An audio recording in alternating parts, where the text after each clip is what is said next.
Once at the center of every video game aisle, powerfully marketed by Nintendo and intriguing any hardcore or casual's attention, the Professor Layton series is now on the cliffhanger of existence. But why? How did Professor Layton go from sweeping the UK as the fastest selling game to sweeping Wendy's? To solve this puzzle, we're doing puns now. To answer this question, we must start at the beginning.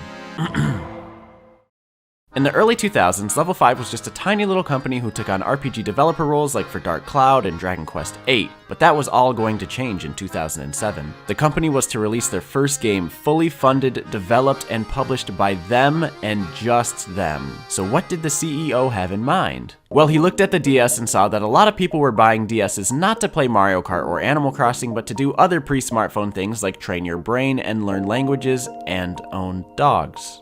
See, today you may use apps like Duolingo to learn Japanese, but 15 years ago? My Japanese coach. Or today you may use Nicorette to stop smoking. This exists. These types of games flourished on the original DS, so Level 5 CEO, whose name I'm avoiding pronouncing because I know I'd be very wrong, sought to create a game that could please this health-improving casual audience. But he also wanted a story, an adventure, something more typical to what the team had been making and to what a regular DS owner might expect. Is that insulting? And what he came up with was Professor Layton and the Curious Village. Loosely inspired by Sherlock Holmes and Phoenix Wright?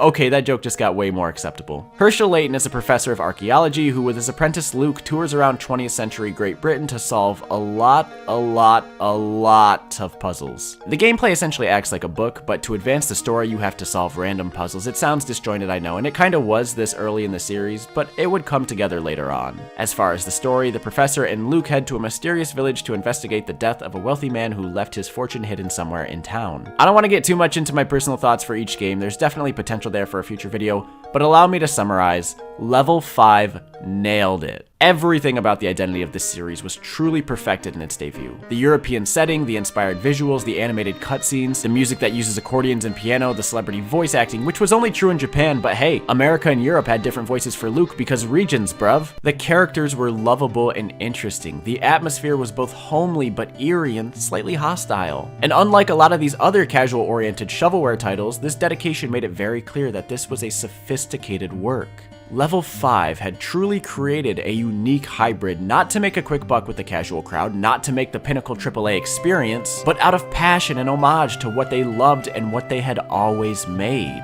The game would go on to sell 4.5 million copies worldwide, as well as receive several awards, and Level 5 immediately sat back down to begin work on 2 sequels. My personal favorite, The Diabolical Box, and I think what is considered the crowd favorite, Unwound Future. Both of these sold over 3 million copies each, with Diabolical Box actually being the fastest selling DS game in the UK. And Unwound Future, selling slightly less, made its way into the hearts of millions via emotional trauma. No spoilers, no plot analysis, but the storytelling in Professor Layton was really evolving for what was to be the original finale, and fans ate it up.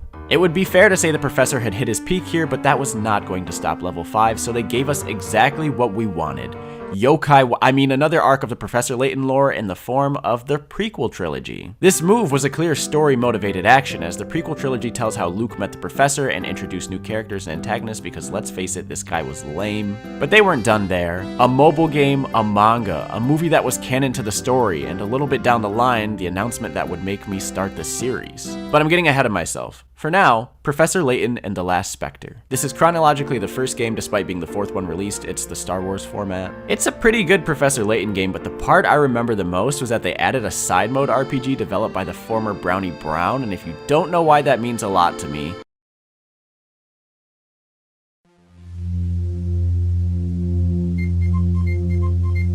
But it's important to recognize the timing of this game, as well as the fact that it was the last entry on the DS console. Because by the time of the next game, Miracle Mask, there was a massive drop in sales. Lots of theories exist for why this happened, but the most commonly accepted one was the transition to the 3DS, which was a rocky console at launch. You also gotta think that around this time, 2011-2012, we saw the rise of smartphones. And a lot of the casual audience that occupied the Layton fandom may have opted for the mobile gaming path to do their puzzles and brain teasers rather than buy expensive hardware for only 2 more games, because this shovelware market had also kind of died out. But the biggest reason that I've heard from most fans was just saturation. Despite it being the fourth game and existing in a vastly different narrative, you can look at The Last Spectre and Curious Village side by side, and there's not that much evolution between them. They're still just 2D games where you solve 100-ish puzzles to progress the story, but had released year after year since 2007. So who's to say that it was worth buying a whole new console? The series just wasn't engaging enough for fans who needed a bigger shakeup, which makes me feel sorry because if there was one game that was going to give that to them,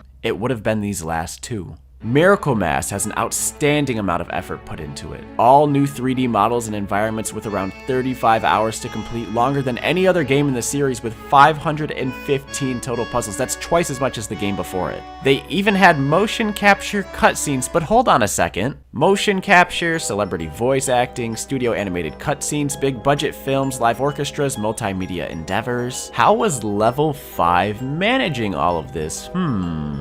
Well, it's probably nothing anyway. After this, we got our spin-off meal, Professor Layton vs. Phoenix Wright, and also Layton Brothers Mystery Room on mobile, which feels like the same thing in all but name. And finally, we arrive at the head of the prequel trilogy, Professor Layton and the Azran Legacy. The music in this game makes it worth it alone. It does not shy away from the fact that it's the conclusion to Professor Layton's story. No, it is very self-aware in its tone.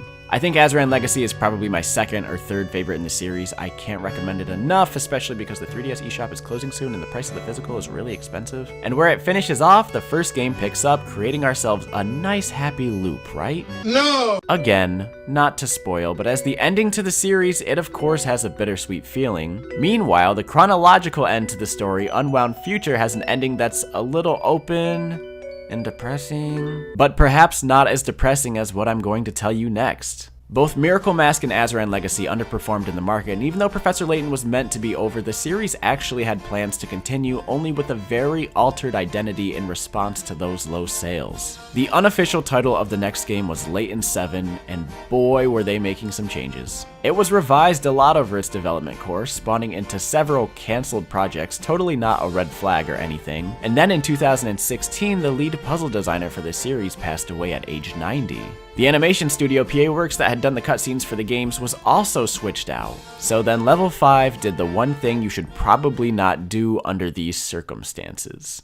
They released the next entry in the series, the 7th Layton title, Layton's Mystery Journey, Catriel, and the Millionaire's Conspiracy. Let's keep it brief. This game is filled with detached characters, a dragging story, few puzzles, which is maybe a good thing because they honestly suck, and its episodic format doesn't feel right. It barely broke 500,000 and was the final nail in the Layton coffin, until Level 5 said, hey, lots of people have Switches, let's port it over. 30,000 copies, that is it. 30,000 copies of a series that opened with 4 million. And a year later, boom, Level 5 pulls out of the Western market, and we will never see the Layton series again. Or will we? The last part is very important because it's key to understanding why Level 5 failed. Lady Layton was not good, but Level 5 kept pushing it even though it wasn't working out. I will now turn your attention to Yokai Watch. The very first Yokai Watch released in North America in 2013. It did okay, but it was nowhere near the intended legacy Level 5 had created it for. The sequels did even worse. It was not something that was going to catch on, but Level 5 wouldn't slow down with more games, a toy line, and anime. They wanted it to work so bad, they were surrounding us with it. But this isn't a good strategy at all. Professor Layton didn't need to be brute forced. It was introduced and audiences naturally fell in love with it. Perhaps if Level 5 didn't take so long to localize their games, there would never be complaints of too much at once in the laggy release schedule. Games need a cooldown time. People take breaks and then get hungry again. Even Professor Layton had that for a complaint, but they were extremely out of touch on this side of the world. And when you look at Professor Layton, it's the meaning of irony. For a company to draw so much inspiration from the West and so much of its success, but to not really adjust to it. So, how can this be fixed? You been seeing what Microsoft is doing? You been seeing what Sony is doing? Acquisitions are very popular at this moment, and who better to rearrange the faltering infrastructure of Level 5 than the home where most of their properties reside? Nintendo. Professor Layton and Yokai Watch grew up on Nintendo, and Ni no Kuni and Inazuma 11 are no stranger. Not to mention that half of Layton's success was due to the strength of Nintendo's sponsorship. And this sentiment isn't brand new. People have been suggesting that Level 5 go off with a big N for a while now. It's all we can really hope for. But I suppose until then, we'll keep the 3DS active and ready to boot. It might be in ruin now, but there are still 6 fantastic games readily available. As far as if the series will ever have another chance at life, surely someday.